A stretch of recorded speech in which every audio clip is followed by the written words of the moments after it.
Salut, c'est Julien.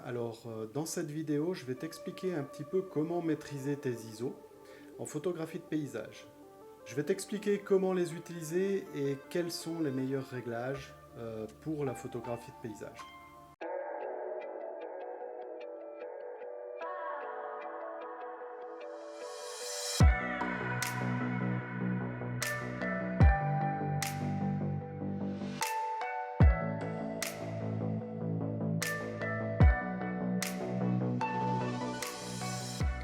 Je suis Julien Bukowski, photographe de paysage et coach pour photographes amateurs. Je donne des cours sur la photographie de paysage, pour la prise de vue, pour le développement dans Lightroom, pour le post-traitement dans Photoshop.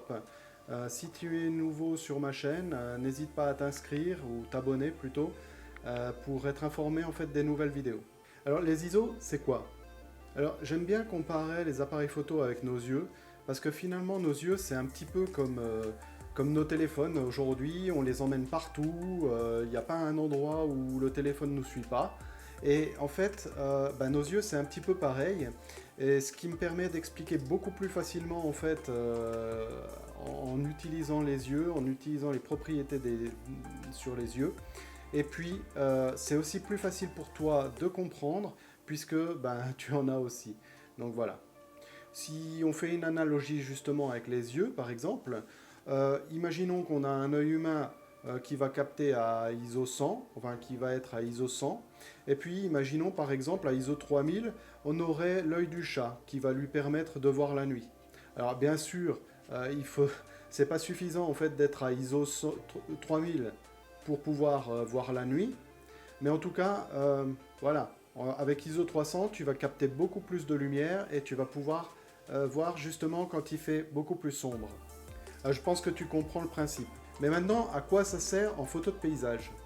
Alors, les ISO sont inclus dans le triangle d'exposition, c'est-à-dire qu'ils influent avec la vitesse et l'ouverture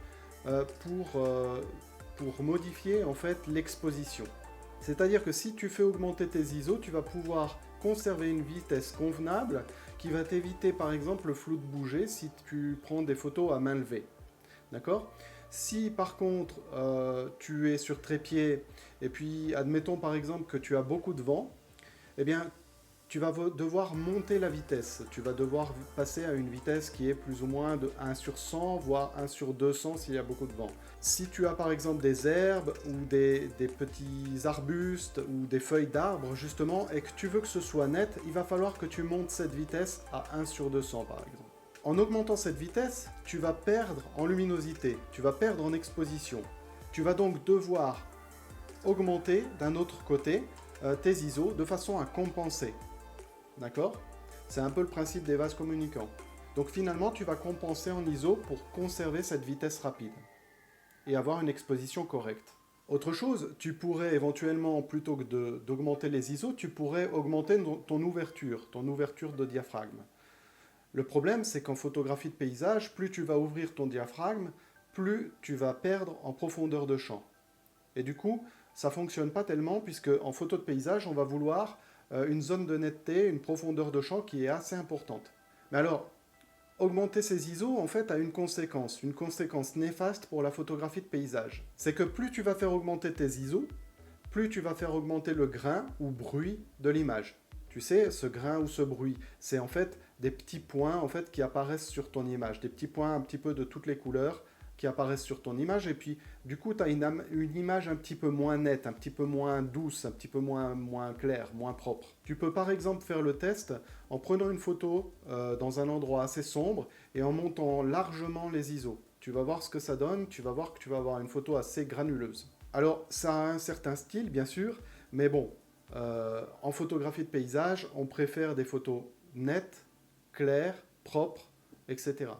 Donc on va essayer de diminuer ce grain au maximum, et pour ça, il va falloir qu'on diminue les ISO. Alors du coup, par rapport à ça, c'est quoi le meilleur réglage en photographie de paysage?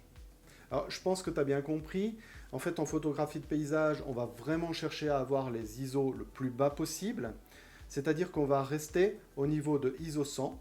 Donc maintenant, il faut arrêter en fait d'avoir des ISO automatiques, il faut les prendre en manuel et les bloquer à 100.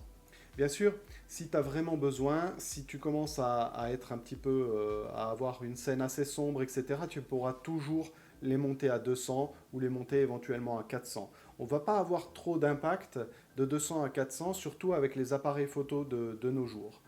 Mais plus on va augmenter et plus on aura du grain. Donc on veut éviter ça absolument. Alors voilà, maintenant j'ai un petit exercice pour toi, si tu veux essayer. C'est un petit peu ce que je vais faire dans toutes mes vidéos maintenant. Je vais mettre un petit exercice à la fin. Et en pratiquant cet exercice, je pense que ça va t'aider à comprendre et à pratiquer justement sur ces ISO et à les maîtriser du coup. Alors, comme j'ai dit un petit peu dans la vidéo, tu peux commencer par le premier exercice, c'est-à-dire tu te mets dans un endroit qui est assez sombre, pas trop sombre non plus, il faut quand même que tu puisses voir quelque chose, mais tu fixes tes ISO à 100 et ensuite tu prends ta photo. Donc tu vas avoir une photo relativement normale, on va dire. Voilà. Et maintenant, tu fais la même photo, mais avec les ISO au maximum. Et tu vas voir ce que ça donne. La deuxième photo, en fait, va être beaucoup plus claire, ça c'est sûr. Mais par contre, on va voir l'apparition de grains. Surtout si tu mets tes ISO au maximum, tu devrais avoir beaucoup de grains. Maintenant, un deuxième exercice pour t'expliquer tout ça. Alors, cette fois, c'est sans trépied, d'accord? Donc, tu vas dans un endroit qui est quand même assez sombre, ok? Et puis, tu vas fixer ton ouverture F sur 8, d'accord? Tu fixes tes ISO à 100, tu compenses avec la vitesse pour pouvoir avoir une photo qui a une exposition correcte, et tu prends ta photo. Ça, c'est la première photo. La deuxième photo, en fait, tu gardes tout pareil. La seule chose que tu fais changer, c'est que tu vas mettre tes ISO à, disons, 400, voire 800. Et tu vas compenser avec ta vitesse. Essaye d'avoir une vitesse qui sera à peu près de 1 sur 50 ou 1 sur 60. D'accord? Et compense en fait finalement les ISO, monte-les suffisamment pour pouvoir avoir une exposition correcte, à peu près conforme à la photo numéro 1. D'accord? Maintenant tu prends ta photo, et quelle est la différence entre les deux photos? Première photo, elle va être normalement floue, parce qu'en fait tu vas avoir une vitesse qui va être beaucoup trop faible. En fait tu auras mis des ISO à 100, tu les auras fixés à 100, et du coup en fait tu ne vas pas avoir assez de lumière qui va rentrer dans ton objectif sur ton capteur. D'accord? Donc en fait tu as dû descendre ta vitesse suffisamment pour pouvoir faire rentrer plus de lumière. Et puis bien sûr en dessous de 1 sur 50 ou 1 sur 60, en général on a le flou du bouger. Donc finalement ta photo va être floue. Sur la deuxième photo, vu que tu as changé tes ISO, tu les as montés, et que tu as cette fois fixé ta vitesse à 1 sur 50, 1 sur 60, tu ne devrais pas avoir de flou de bouger. C'est-à-dire que tu vas compenser avec les ISO, et du coup, tu vas avoir suffisamment de lumière qui va rentrer dans le capteur. Le problème, c'est que cette photo, elle sera un peu plus granuleuse, elle aura un peu plus de grains, de bruit, comme je t'ai dit au départ. Voilà. Donc c'est la différence entre les deux photos. Et qu'est-ce qu'on va vouloir finalement en photo de paysage? Ben, c'est la photo 1. C'est la seule chose qu'on va faire en fait. C'est de stabiliser l'objectif sur un trépied. Voilà. Donc on va toujours se déplacer avec un trépied, et quand il y aura peu de lumière, on va l'utiliser de façon à fixer nos ISO à 100, à garder une ouverture convenable à f8, et puis garder une vitesse. On va compenser avec la vitesse. On peut descendre très largement au niveau de la vitesse, à condition bien sûr qu'il n'y ait pas de vent. Voilà. Alors maintenant, je pense que tu comprends bien comment maîtriser tes ISO, tu comprends bien comment ça fonctionne. Tu peux refaire les exercices, n'hésite pas à les refaire plusieurs fois dans des conditions différentes, et c'est ça qui va te permettre en fait de maîtriser ces ISO. Et n'oublie pas, on souhaite la meilleure qualité, on souhaite toujours conserver les ISO à 100. Donc plus d'ISO automatique, c'est plus nécessaire. Alors bien sûr, ne prends pas ces réglages pour tous les domaines photographiques. Par exemple, si tu souhaites faire des photos de la Voie lactée, ça va être complètement différent, puisque tu vas monter tes ISO à 1500 voire plus. D'accord? Donc, ce sont des réglages pour la photographie de paysage uniquement. Pareil, si tu as besoin, en cas de force majeure, d'augmenter tes ISO parce qu'il y a trop de vent, par exemple, n'hésite pas à le faire.